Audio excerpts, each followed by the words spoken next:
लेकिन मैं ये देख रहा हूँ कि प्राय जब इनकी बात होती है, जब ये अपने मत और कल्ट की जब बात करते हैं, तो बहुत ही ज़्यादा उसको शांतिप्रिय बताने का कार्य करते हैं।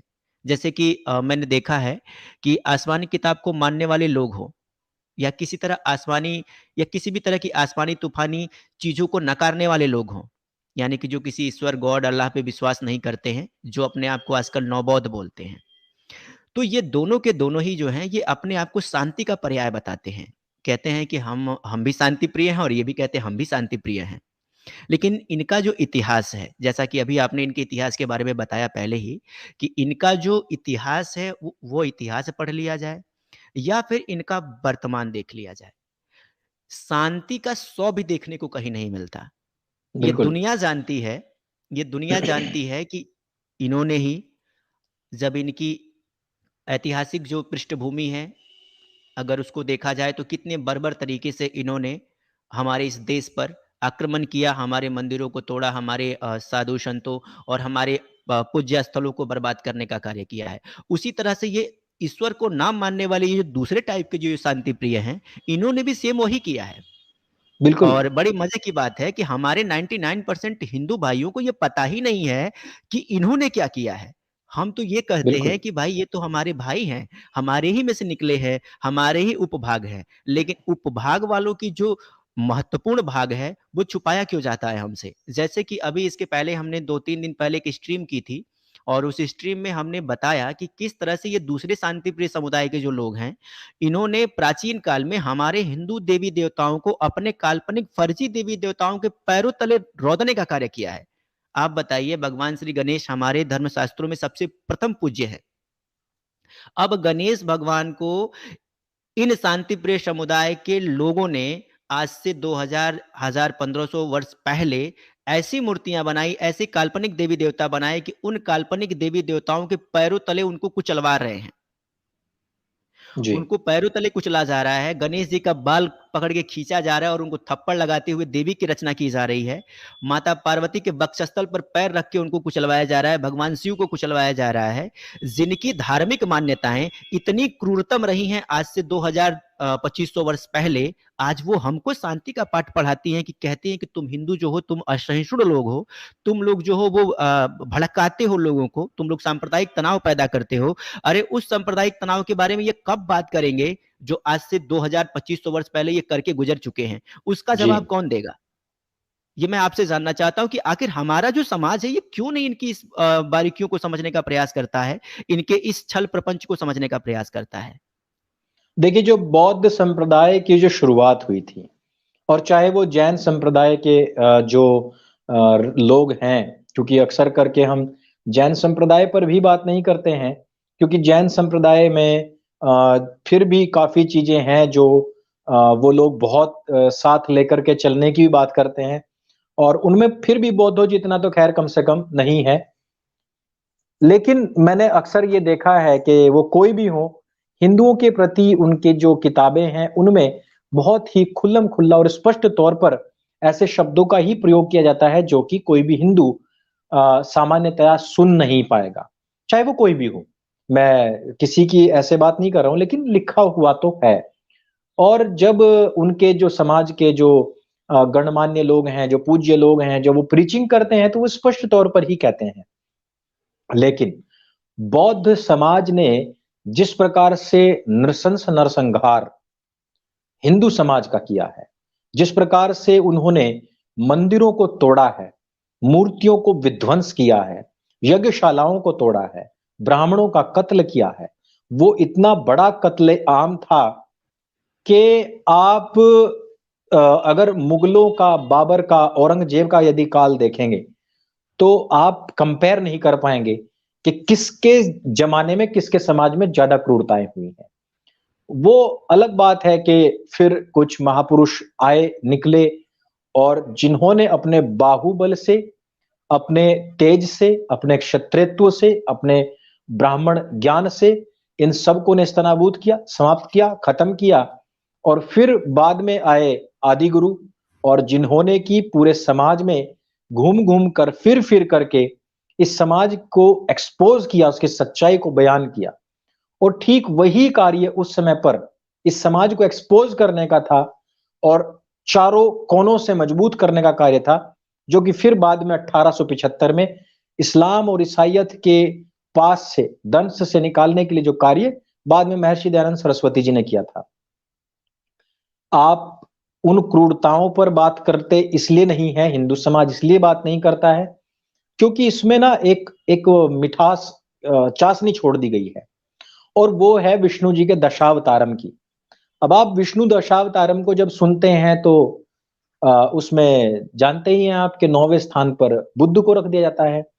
फिर फ़िल्म आ जाती हैं और वो फ़िल्में गाना बनाती हैं, और उसमें भी भगवान बुद्ध नाम दे दिया जाता है और कहा जाता है कि ये तो देखिए हमारे भगवान हैं। इसमें तकरीबन कोई अच्छा, साढ़े इस 3 पर साल एक पहले प्रश्न जब मैं ये आपसे मेरे करूँगा। सामने बात आई थी, ये जब बात मेरे सामने आई कि क्या 9वें अवतार बुद्ध हैं, तो मैंने जस्ट इतना ही पूछा था कि जब 8वें अवतार आत्मा कह रहे हैं, परमात्मा कह रहे हैं, पुनर्जन्म कह रहे हैं, तो अचानक से ऐसा क्या हुआ 2 ढाई हज़ार साल में ही कि बुद्ध ने आकर के और वही विष्णु के अवतार ने आकर के अपनी विचारधारा से ही पलटी मार दी। भाई रामचंद्र जी, जी, बिल्कुल। परशुराम जी, उससे पहले के जितने भी अवतार आपने माने हैं, सबके सब एक ही उपदेश कर रहे हैं कि आत्मा भी है, परमात्मा भी है, प्रकृति भी है और पुनर्जन्म भी है और कर्म फल सिद्धांत भी है। तो जब वो हर चीज की स्थापना कर रहे हैं और सब लोग कह रहे हैं यज्ञों वही श्रेष्ठतम कर्म, और जब कह रहे हैं कि किसी प्रकार की भी हिंसा नहीं होनी चाहिए, तो अब अचानक से ऐसा कौन सा विष्णु जी का सिलेबस चेंज हो गया, ऐसा उनका जी। कौन सा राइटर चेंज हो गया, प्रकाशक चेंज हो गया कि भाई अचानक से 9वें अवतार में उन्होंने इन सब चीजों से कल्टी मार ली, वो एकदम से पलट गए क्या? तो हिंदू समाज के पास में इन सब बातों का जवाब नहीं होता है। और देखिए, यह कमी कोई एक समाज में नहीं है। जिस प्रकार से मुसलमान अपने किताबे हवा हवाई के विषय में 2 शब्द सुनकर के तुरंत आग बबूला हो जाते हैं, जिस प्रकार से ये नवबौद्ध आग बबूला हो जाते हैं, जिस प्रकार से अन्यान्य मजहब और मत पंथ संप्रदाय और कल्ट भी हो जाते हैं, ठीक उसी प्रकार से कुछ हिंदू लोग भी ऐसे हैं जो तुरंत आग बबूला हो जाएंगे। जो अवतारवाद में इतना घोरतम विश्वास करते हैं, वो लोग सारे आग बबूला हो जाएंगे और वो लोग कहेंगे कि अंकुरार ये देखो ये कैसे भड़काने की बात कर रहा है। स्वयं विवेक लगाने की आवश्यकता क्यों नहीं पड़ती है? देखिए, जब आप किसी समाज के अंध उपासक बन जाते हैं, तो आपका विवेक मर जाता है, और विवेक मरने के बाद ही आप इस तरीके के कुतर्क करते हैं। कुतर्की समाज ने ही उस बुद्ध को, उस बौद्ध समाज को अवतार बना दिया है, जिसका समाधान करते-करते आदि गुरु शंकराचार्य जी को पूरे भारत भ्रमण करने के बाद में भी पूरी तरीके से विजय प्राप्त नहीं हुई थी। आप समझिए कि 36 साल की आयु होती ही कितनी है, और उसमें भी उन्होंने अपने पूरा जोर लगा दिया, पूरी जितनी भी उनकी शक्तियां थी और जो भी जन्मों जन्मांतर की तपस्या थी, वो सारी की सारी केवल इस सनातन समाज को अक्षुण्ण रखने के लिए लगा दी।